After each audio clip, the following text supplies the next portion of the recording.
That makes a lot of It's a lot of sense. work. Yeah, you don't like who really wants to do that, or like they're still human beings at the end of the day. Um, Mm-hmm. Now John Kloppenborg's book shows us that there was these Christian ecclesias, these uh what do you call them? These groups of Voluntary associations. associations. Those, There you go. yeah. That's the word. Mm-hmm. And he shows a lot of evidence that they were like unions. They were like linking together people with different trades. The lumber union. I'm calling it union, but they call it something. Mm-hmm. They called it ecclesia. But it would be like a modern union where these trades got together and they grouped together, and these were Christian groups. So I'm like, wait a minute. These are, if they're not hiding, they're out there in the public, proud to be part of this ecclesia. And he also points out that even pagans were going to the Christians to get their loved ones buried in these catacombs that the Christians were sort of like operating in. That was like sort of like what Mm-hmm. they were known for. So that sort of tells us a whole different image of what was going on. Do you think? I mean, are the Christians accepted, or are they? Is it like maybe they're a little bit looked at as the other, or what are your thoughts on that? Yeah, I love that you brought up this book. I love this book. It's a great book. And just for your information, there'll be a book coming out, I think in like about a year from Yale by the classicist Sarah Bond. And I think it's about exactly that, about unions in the Roman Empire. She's a public intellectual. You should talk to her. And she has a chapter that she gave me to read on exactly this.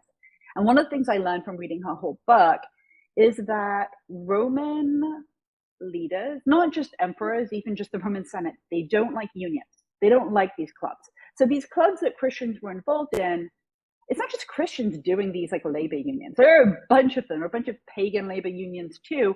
And Roman authorities don't like them. They're a problem because historically they're linked to uprisings. Often they supply military support in periods of sort of turbulence. And Christians are just like that, another union. And in fact, in the Pliny Trajan correspondence, what we see is in all of the correspondence, not just in the letters about Christians, we see that actually nighttime meetings for these clubs had already been outlawed.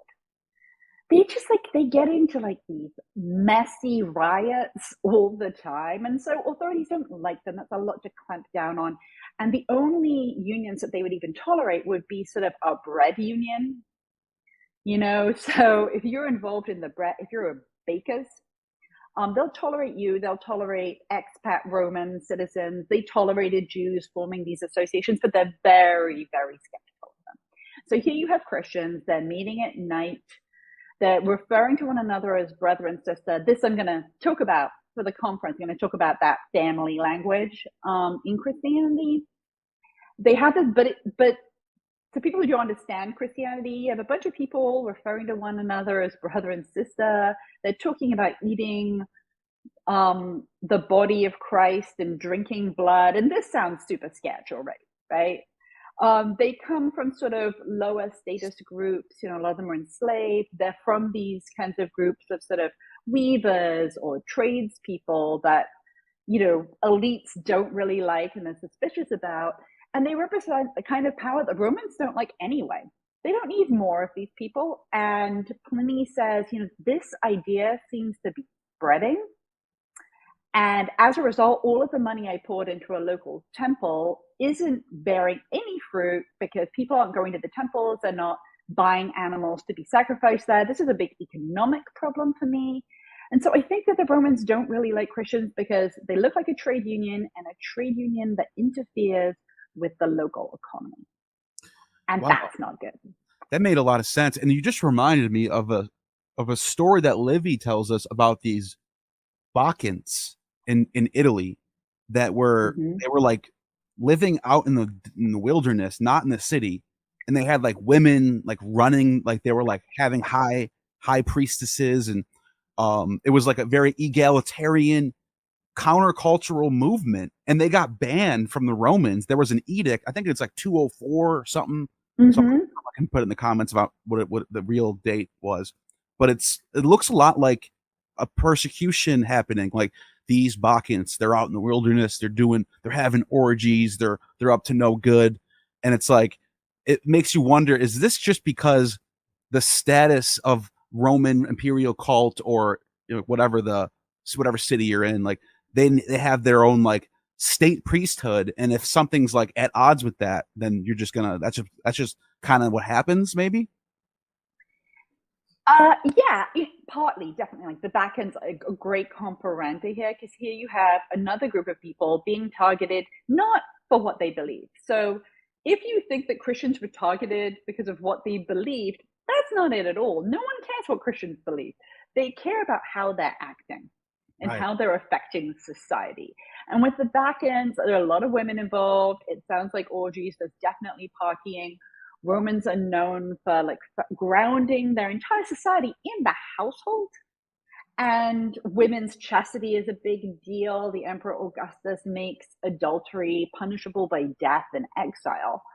And so you can see a bunch of women running around participating in what kind of looks like an ancient Burning Man every weekend is not really something that they like. So there's that part of it, not liking that. So far as the imperial cult goes, it was offensive to Roman leaders that Christians wouldn't participate in the Roman cult, because for them, it's not really a religious thing.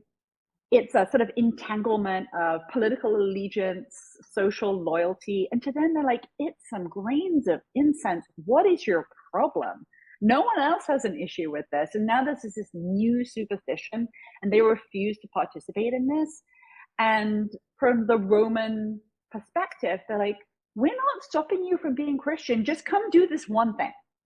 You can do your weird Jesus stuff, but just come do this one thing and we're good. Right. And when Christians said no, they were like, what is your problem with the emperor? And that starts to them to feel like treason. And that's not a thing you allow to flourish. You don't wait and see on treason. Good point. Wow, that was great. Now, I do want to, because when we look at some of the sources about like Jews in the Roman Empire, there is some evidence that they were treated pretty roughly. One of the sources being Philo, where he tells us about I think it's like a letter to some he's writing to some guy, a Roman guy, and he's basically comparing Augustus and how great he was to Caligula and how bad Caligula is, and he's telling about how Caligula is like just like going off on them just for not kneeling to him or calling him, worshiping him as a god. And then I think there's some other sources of them getting like kicked out of Rome in certain years. Mm-hmm. Do you think this is sort of setting up the stage for Christians that not like steal that, but like sort of like borrow that identity as like, and we're like kind of outcasted, like, we're part of the Jewish religion, basically. Yeah, partly. I don't think Romans saw Christians as a kind of Jew, and therefore we should treat them badly. Certainly, there were some allowances made for Jews. Romans, there would be certain kinds of skirmishes where Romans would learn, oh, they will die for this. It's becoming a problem. We don't want an uprising. So there are places where Romans back down. And there are places where they had had enough and they would clamp down. So they, like exactly as you said, they exiled them from the city of Rome. There was a lot happening in Alexandria. We have some court proceedings there as well. Romans don't like that. For Christians, I think it's a combination of things. It's certainly, there's this idea of like the sort of holy sufferer that's in Judaism. You find it with the suffering servant of Isaiah. You find it in the myths of the Maccabean martyrs. But you also find it just in that Jesus story. If Christianity has a moment of genius, it's this. Everybody already thought that if you were doing well, it's because your gods were powerful and you were pleasing your gods. What Christianity folds into that is that looking at Jesus and the end that he met, which really should have been the end of the Jesus movement. They should have been done then.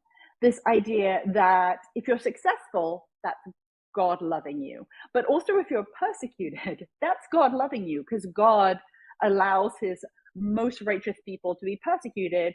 See exhibit A here, Jesus. And this allows Christianity to occupy kind of both ends of a rhetorical spectrum. Persecution, good; powerful, good. And that means that there's no way to say to a Christian, don't you think that the fact that this is happening to you is a sign that maybe you're doing something wrong? You can't say that in Christianity. You are justified no matter what, and that is a moment of genius, really. Wow, that's fascinating. Now, I recently found out that it wasn't just Socrates that was at odds with the religious leaders of Athens, but also Aristotle and a couple other of these Athenian academy Hmm. people. One of the sources says that Aristotle had to flee and then he committed suicide. And like so, I wonder. And reason why I'm bringing this up is you have the prophets in the Old Testament. You have they're always at odds with the kings or whatever, and it's do you think it's like it's becoming a cultural thing for like the truth to be against the status quo and the Christians are sort of just like doing kind of what everyone else is. I don't know. I said like doing what everyone else is doing, but the Christians sort of take on that identity as well. Yeah. Here's what I say about it. So the Socrates legend, definite, sort of like put together from stories by Xenophon and Plato. That legend definitely affects how Christians tell stories about their martyrs.